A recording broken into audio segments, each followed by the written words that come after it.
Hello, my name's Lee Sandford and welcome to the weekly update. The subject for this week is trading with the trend. This update is hosted by Everest Markets and is presented by Lee Sandford from tradingcollege.co.uk. Okay, let's take a look at the disclaimer. Please take some time to pause the video and read through this, and we will get started on the update straight away. Okay, let's take a look at the euro dollar chart here on a 5-minute time frame. What we're going to talk about on this update is trend trading with the trend, how to spot a trending market, how to spot a non-trending market. But first I just want to go through the indicators that I got on my chart.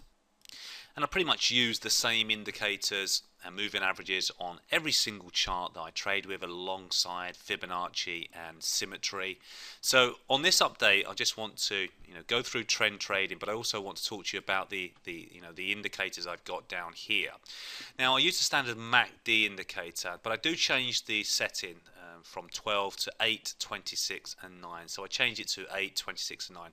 Just a little bit faster, just gives me a quicker signal, and it's something I've been using for many years. All these indicators I've been using for well over 11 years now, and there's no secret formula in here.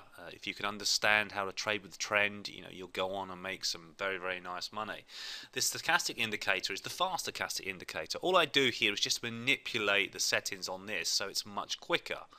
And what I have here is an overbought area here and an oversold area here. I'm looking for these 80 and 20 here to be breached, and I'm looking for signals with the stochastic indicator. It is the fast stochastic indicator here on the Forex platform. Okay, so the moving averages that I like to use are the 8, 21, 50 and 200, and they're all exponential moving averages, and they're crucial for my trading.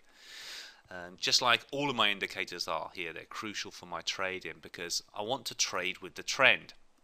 I'm a big believer in Elliott wave formations and Fibonacci, and it's Fibonacci trading is absolutely fantastic. If you can understand how to trade with Fibonacci and what you need to look out for, then you're going to go on and be a very successful trader. But trading with Elliott wave patterns and wave patterns in the market are also, I think, crucial for understanding whether you're getting in a trade too early or too late, and it will always keep you on the right side of the market. The problem with Elliott wave is that Elliott wave experts tend to talk a good game here, and they always tend to look at the wave patterns and mark off wave patterns after it's actually happened, and it's too late then for us traders. As traders, we want to see a trade, see a signal, see a strategy set up quickly and simply, and then take the trade.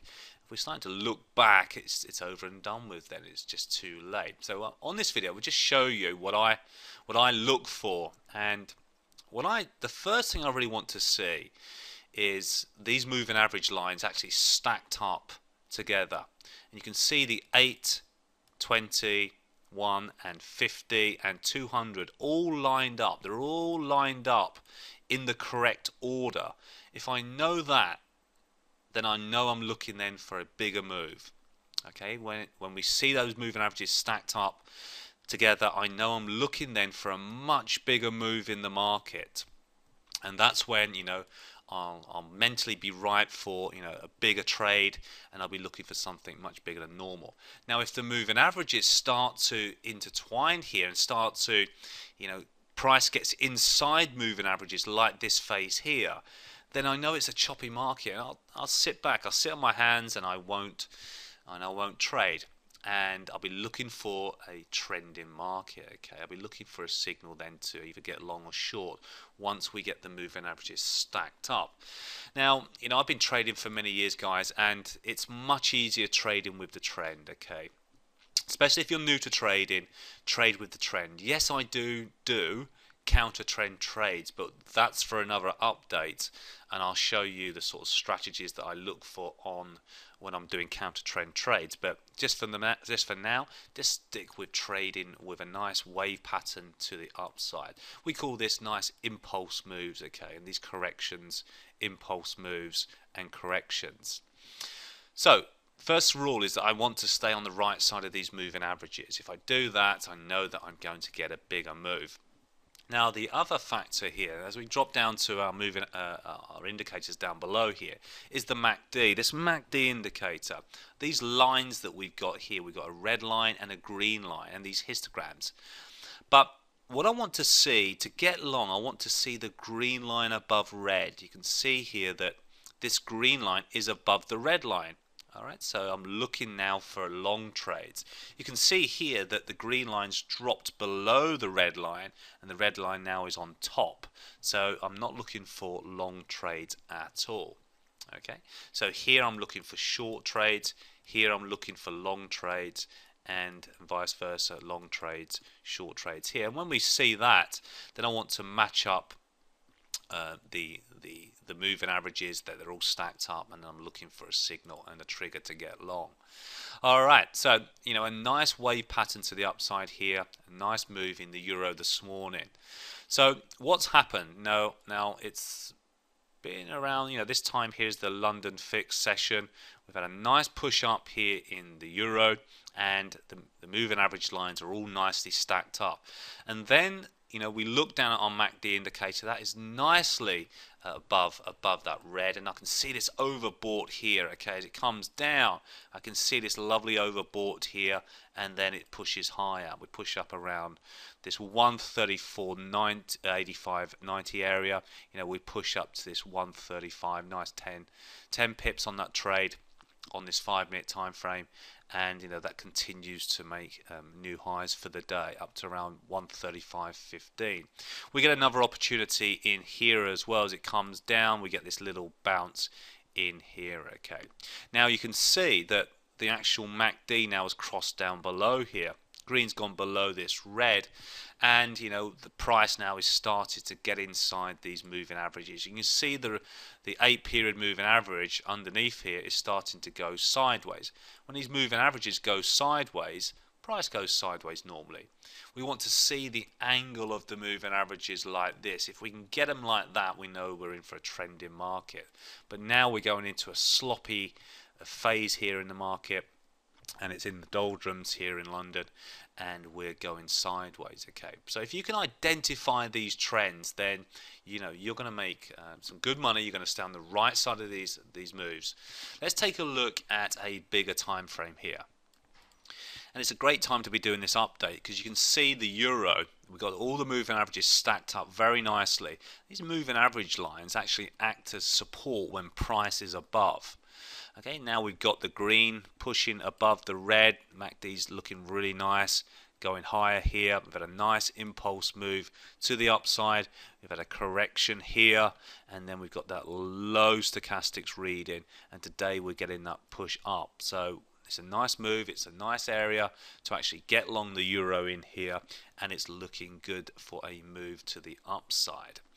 Okay, you can see areas here where price, the moving averages get stuck inside each other. Price gets stuck inside these moving averages, and it's a complete mess. And if you're trying to trade sort of around this area here, it's very difficult to try and catch a trend when these moving averages go sideways. Much easier when these moving averages are all lined up like this, and they provide plenty of support in here, and we're getting this now.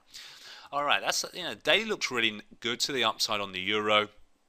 We've got a nice trigger today, and that's pushing up. Let's take a look at the weekly time frame on the euro. And the problem, what I see here is this 200 EMA, and we had the moving averages stacked up nicely in this phase here on the weekly. Then we go inside moving averages, and it becomes a bit of a chop fest. But now I can see the euro starting to push higher here. I can see the dollar coming under increased weakness. Due to the comments out of FOMC last week, and MACD is above. They've got the red below that green, and it's pushing up nicely. We just got to get above. Let's take a look here. If I bring my horizontal line down, we've got a bit of resistance. We've got major resistance here at 137.19. It's quite a way away, so I'm looking for a move up to that area. Then I'm looking for a bit of a pullback, and it could be another opportunity to get long on the weekly time frame in here as well. All right, let's take a look at some other currencies. Okay, so I pulled a cable up here on a 5-minute time frame. Look at the mess we've had here. I mean, in fact, that's very early in the morning. Well, it's not too bad. 7 o'clock, early in the morning session here, and then we get this breakout to the upside. And you know, the moving averages now are all stacked up really nicely, and we push higher, and then we get this trigger in here to get long, and that has provided us with about a 15 pip profit on that. Okay, so staying with the trend, looking really good. It's very extended up here. We're getting this pin bar, which is actually hasn't closed yet on the 5-minute time frame, also known as a shooting star up here. And you know, it looks like we just could come down with this, but some nice profits. Moving averages stacked up nicely. We had the short side here, moving averages stacked up nicely, but you can see early morning in here on the Asian session. Let's take a look at cable then on the daily time frame, and it looks fine. It looks fine, and you can see the moving averages nicely stacked up. Some nice triggers down below here on stochastics. Some nice moves and a nice impulse wave up here. And are we going to get a continuation to the upside as well there? I want to go further out on cable and go to that monthly time frame, because you know, throughout this period here, it's been very, very choppy. You can see on the daily we've had these V pivots, you know, these huge moves up, then massive 100% retracement of those moves. And for me, that was all to do with this monthly time frame and the price trading inside these moving averages in here. You know, the moving averages certainly act as resistance. So when we come up to a major moving average on the monthly, price, you know, is hit with resistance. We're hit with a brick wall, and price then comes down. All right, so you know, we've got to clear these moving averages, because if we can do that, this 160, 166 area, if we can get above here, you know, we could be up and away on the British pound here, and we can see something really nice developing for a much longer term trade. As I said, it's much easier trading with this trend to the upside. Let's have a look at the. I want to take a look at the yen in here, and if I bring. I'll take a look at the euro yen, because for me the yen is very, very interesting. The yen futures market is very interesting, and I'm looking at the euro yen here, and I want to take a look at a weekly time frame. And looking at the euro yen here, it's what I noticed that we've gone up, okay, and it's really sloppy at these highs, and it's sort of stair-stepping up here. What I'm concerned about is, you know, we've got the MACD that's crossed down here. We've got green below red, and we're seeing certain triggers to actually short this market when we see that.